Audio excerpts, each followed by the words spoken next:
Hi, my name is Andrew Kershaw. This is my Diseases of the Cell project. Today is February 5th, 2023. Hi, my name is Andrew Kershaw, um, and this is my Diseases of the Cell project on hemolytic anemia. Okay, so what is hemolytic anemia? Hemolytic anemia is a blood disorder that can be globally categorized as counts of red blood cells that are below the normal reference ranges of 4.0 to 5.6 million cells per microliters in males and 3.9 to 5.1 million cells per microliters in females. Now, um, hemolytic anemia is interesting in that it's this broad term. It's actually more of a symptom of a large number of potential causes of anemia, and therefore can be classified in a number of different subtypes. This makes it a great area for research and for active discovery today. So, to explain hemolytic anemia at the cellular basis, let's start with the life cycle of a red blood cell. First, red blood cells are produced and released as immature reticulocytes in the bloodstream. From there, the reticulocytes mature into red blood cells. The red blood cells will operate to deliver oxygen to your tissues and remove CO2 from your body over the course of 120 days.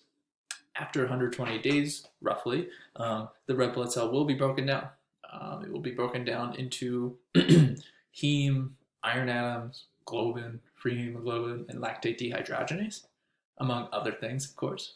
And these materials are either recycled or excreted from the body. And in a normal individual, this process will continue for life. However, in an individual with hemolytic anemia, there will be an abnormal increase in red blood cell destruction, which is problematic. Therefore, there will be an abnormal increase in serum concentrations of red blood cell and hemoglobin materials. This increased concentration can be used in initial diagnostic testing for anemia, where you will find increased concentrations of lactate dehydrogenase, bilirubin, among other things. Therefore, at the organ system level and at the metabolic level, if we think more broadly about what's happening, hemoglobin is being destroyed.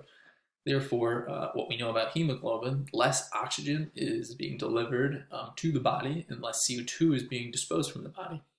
In the absence of oxygen, also known as hypoxia, cellular respiration, meaning the cell's ability to produce ATP, is reduced. This is due to the oxygen's ability basically role as a main electron acceptor at the end of the electron transport chain in the cell mitochondria.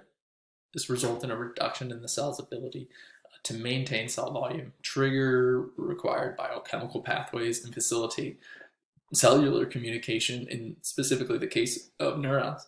This means a person with hemolytic anemia can really expect increased baseline fatigue, right? As well as, let's go back, baseline fatigue and brain fog, given they're at a relative disadvantage when it comes to ATP production in the body. Additionally, increased levels of iron and free hemoglobin processing can lead to decreased kidney function over time. Further, all organs in the basically reticuloendothelial system, so think liver and spleen, can end up being enlarged due to like an over hyperproductivity of constantly reducing and getting rid of red blood cells. So, shifting to etiology, hemolytic anemia can be categorized into two broad buckets. The first is intravascular, which occurs when red blood cells are destroyed in the blood vessel itself, and then extravascular, which occurs in the liver and the spleen within the reticuloendothelial system. Within the intravascular bucket, there are induced and autoimmune forms of anemia. So the main induced forms of anemia are mechanical valve, acute transfusion, osmotic related hemolytic anemia, as well as microangiopathic hemolytic anemia. Autoimmune forms of anemia include cold immune hemolytic anemia. This is when antibodies recognize and attack antigens on red blood cells at temperatures that are below the normal body temperature. Antibodies bind to the receptor on the cell membrane and then bring them to be destroyed by phagocytosis.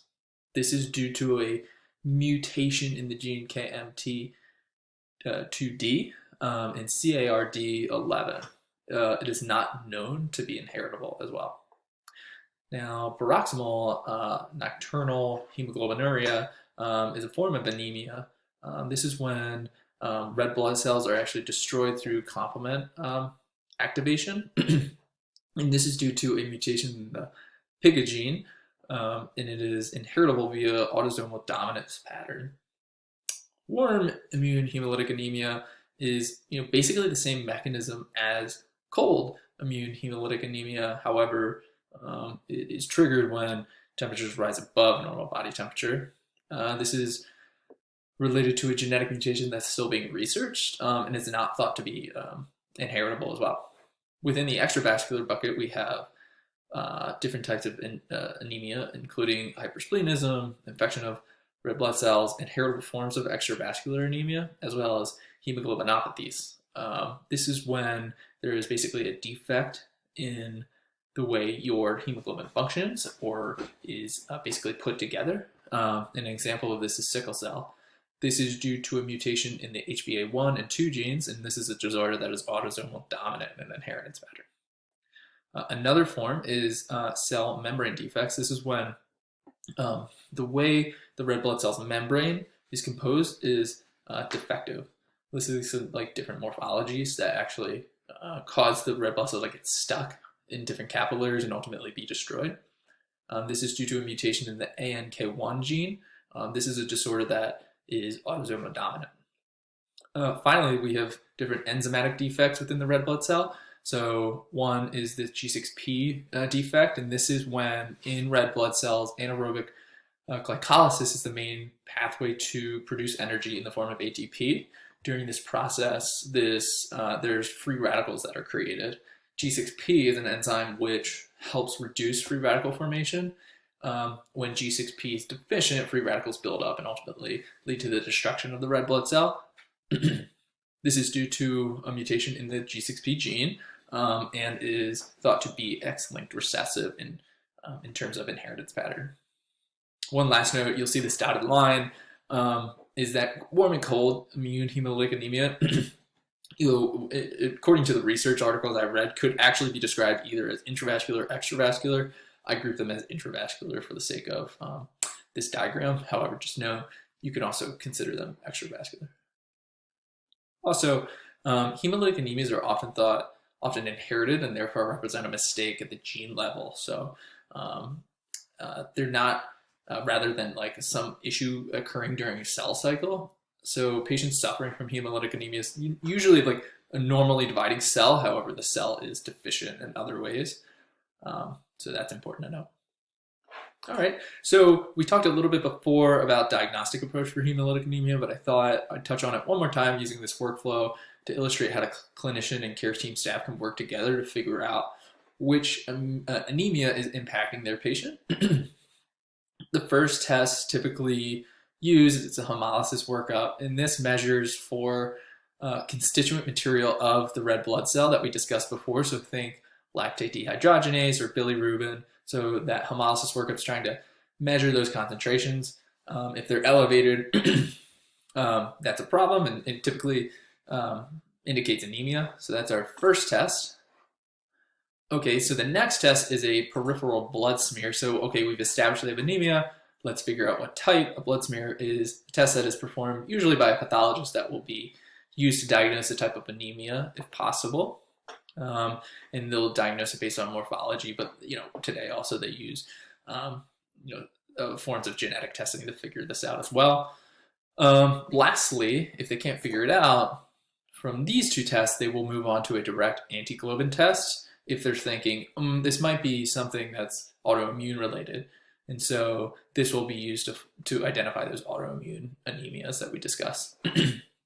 So important to note, these tests don't come to mind usually during a routine visit to the doctor. There's something that symptoms would dictate the use for.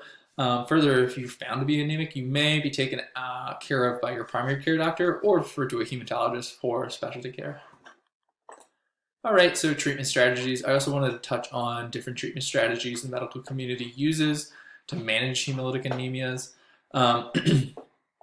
We'll just touch on a few of these.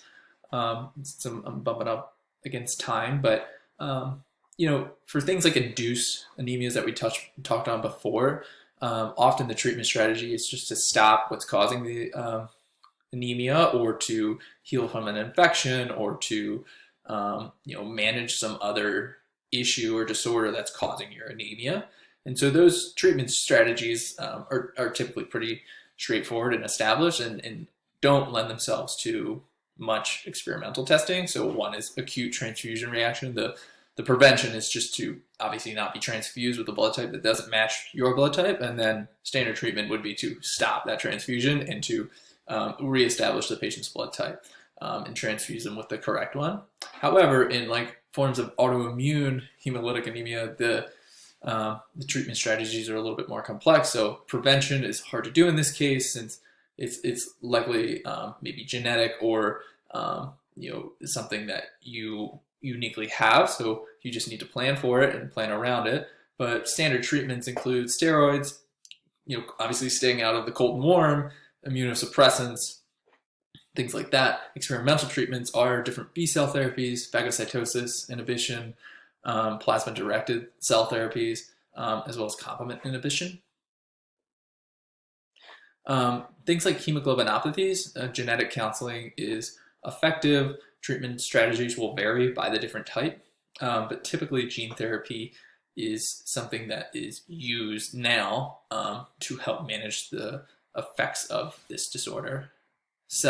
Very similar with cell membrane defects, so genetic counseling to diagnose this and to maybe prevent from potentially passing this on is important, but standard treatment strategies include some forms of medication. However, the common treatment strategy is also splenectomy, which is a little bit invasive. Enzymatic defects, so that G6P disorder that we talked about, prevention, and this is actually an epigenetic component that's was kind of unique to this one, is avoiding naphthalene, which is kind of a rare chemical anyway, but it is something that can promote the expression of this disorder at the gene level, or at least studies have shown that. And so this is certainly an epigenetic factor. You want to avoid this if you're at risk for having this disorder. Standard treatment, though, for something like this would be a splenectomy. Okay, so now that we've touched on treatment strategies, let's just finish out with research trends. So when searching hemolytic anemia on PubMed, the article count has been rising over the last 100 years, topping out at 2,974 articles, new research papers published in 2021. So I would say the outlook on the disease and interest in research is long-term and bright and continues to grow. New advances are shifting the treatment options away from splenectomies, which are a little invasive, and moving towards more of like a secular drug regime, similar to the nature of the drugs given in cancer treatment. One is rubiximod, which is basically facilitates receptor-mediated cell death of abnormal red blood cells. So abnormal cells, like an abnormal sickle cell or something like that. Further, there are new drugs being created and studied for the treatment of cold and warm autoimmune anemias as well. One such drug is sudamimab. I'm terrible at pronouncing these drugs, but this one targets and binds to a protein called C1, resulting in complement inhibition, which is an active protein that binds to abnormal red blood cells to promote destruction. And this is big because this marks a shift in the treatment of these autoimmune hemolytic anemias that is more focused on adapting the body's native immune system to coexist with these abnormal red blood cells versus treatment options that were focused on destroying them. And then finally, I think the biggest area of new research and new discovery here is gene therapy. So there were many articles focused on using gene therapy to target these cells and even downregulate the expression of the creation of these defective genes. So this was big. So one of the biggest articles I read was an experiment that actually was showing capabilities of actually like reversing sickle cell disease. That was a durable effect for multiple years using a gene therapy technique. Further, this gene therapy is being used to direct the development of drugs that we talked about, these new experimental drugs for autoimmune hemolytic anemias. Some include, these B cell directed therapies, complement inhibition, and plasma cell directed therapies as well. Great. And so that was my presentation on hemolytic anemia for the Diseases of the Cell project. Thank you very much.